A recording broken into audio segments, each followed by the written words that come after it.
Welcome to the session on the standard normal distribution. The objectives for this session are to calculate values on a standard normal curve. Normally distributed random variables can be standardized and modeled by the standard normal distribution, which has mean 0 and standard deviation 1. Let's see in illustrations how we can convert a normally distributed curve into a standard normal distribution. So, for example, here we have x distributed normally with mean mu and variance sigma squared. If we shift this curve by subtracting mu, like so, the curve is going to shift so that its center is at 0. Next, if we squash or stretch the curve, then we can manipulate it so that its standard deviation, or the standard deviation of the new curve, is equal to 1. The stages that we've carried out mean that the first distribution has a mean of mu and a standard deviation sigma. The second distribution has mean 0 and a standard deviation of sigma. And the third distribution has a mean of 0 and standard deviation 1. This means that if x is distributed normally with mean mu and variance sigma squared is a normal random variable, then this can be coded using z equals x minus mu divided by sigma to give us that z is distributed normally with mean 0 and variance 1. So the resulting z values will be distributed with mean 0 and standard deviation 1. So if capital X equals little x, then the corresponding z value will be z equals x minus mu divided by sigma. The mean will be mu minus mu divided by sigma equals 0. And the standard deviation will be sigma divided by sigma equals 1. And so, for example, for a standard normal curve, z distributed normally with mean 0 and variance 1 squared, you can find phi of a equals probability that z is less than a by entering mu equals 0 and sigma equals 1 into the normal cumulative distribution function on your calculator. So in our diagram, phi of a is this region here.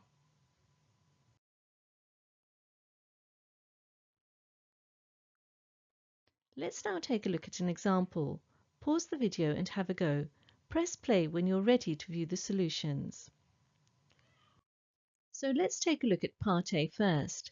We have that the normal distribution x is distributed normally with mean 154 and variance 13 squared. We are required to write probability that x is less than 160 in terms of phi of z. So let's solve this. This probability can be written like this. So let's see where all the different parts come from. Here we have x less than 160, and then we subtract 154 from both sides, or minus mu, and then divide both sides by the standard deviation sigma, which in our example is 13. This now implies that we have the z variable on the left-hand side inside the probability brackets. So we have probability of z is less than 6 over 13, which equals the probability that z is less than 0.46154. And this equals phi of 0.46154. 154. Now let's take a look at part B. We have the same x variable, and this time we're required to write probability of x greater than or equal to 151 in terms of phi of z. So let's solve this. In diagrams, we can see that the probability of x greater than or equal to 151 equals 1 minus the probability that x is less than 151. So we have probability of x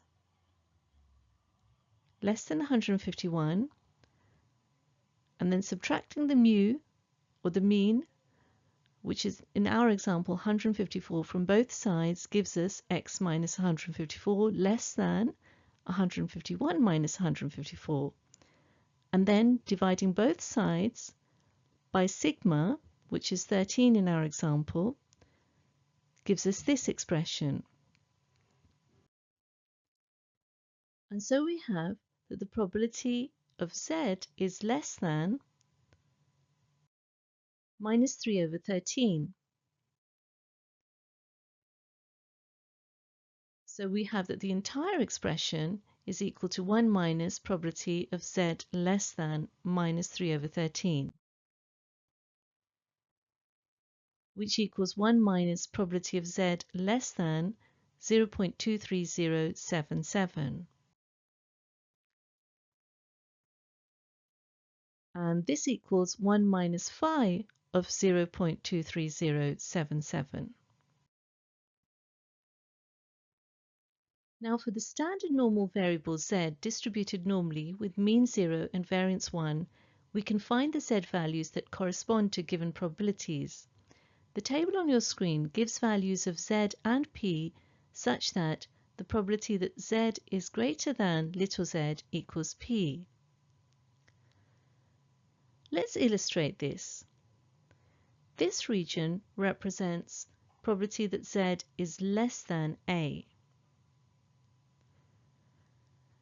And this region represents probability that z is greater than minus a. Notice that both these regions by symmetry are equal.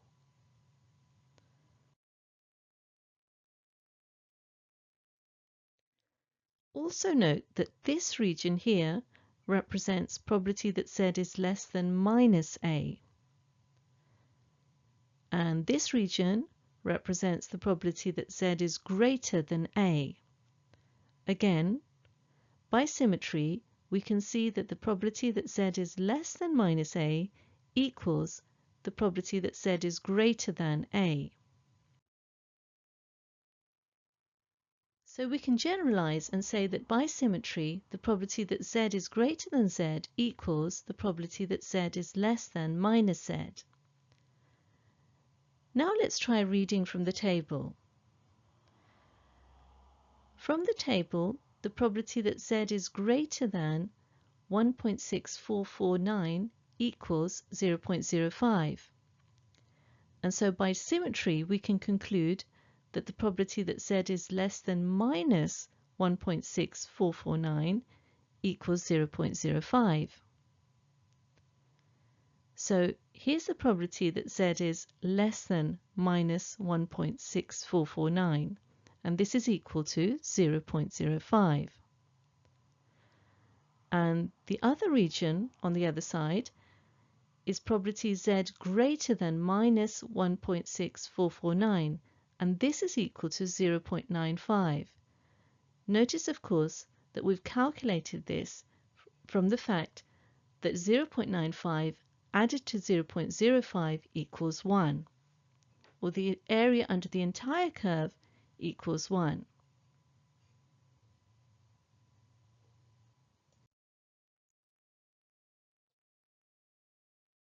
Let's now take a look at an example. Pause the video and have a go. Press play when you're ready to view the solutions. Let's take a look at part A first. Use the percentage points table to find a value of z such that probability that z is greater than little z equals 0.01. So let's examine our table. Notice that we can find a value of p equal to 0.01 here, and the corresponding z value, as you can see in the table, is 2.32630. Therefore, we have that z equals 2.32630. Now let's take a look at part B. A pilot training program takes only the top 1% of candidates on an exam. Given that the marks can be modelled using a normal distribution with mean to 85 and standard deviation 5, use your answer to part A to find the score required to enroll on the program to the nearest whole number. So let's solve this. The exam marks X, as we can see from the question, are normally distributed with mean 85 and standard deviation 5. We also have that Z is distributed normally with mean 0 and variance 1 squared. We can convert our normal distribution into a standard normal distribution by subtracting the mean, 85, as shown, and dividing by the standard deviation, 5. Now from part A, we have that the probability that Z is greater than 2.32630 equals 0.01.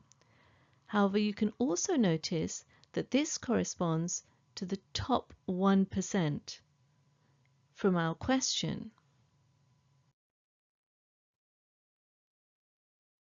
And therefore, we can apply this here and conclude that Z or little z equals 2.32630. And we can equate this with x minus 85 divided by 5 to find the value of x. So here's our little z, and we equate this with x minus 85 divided by 5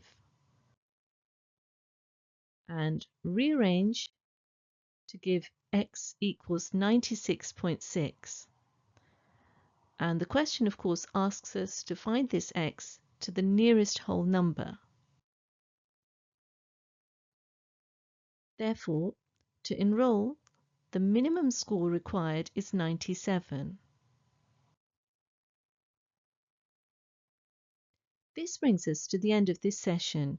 If you have understood its contents, you should be able to calculate values on a standard normal curve. Thank you very much for listening. To understand this topic in greater depth, do attempt the exercises in your textbook related to this topic.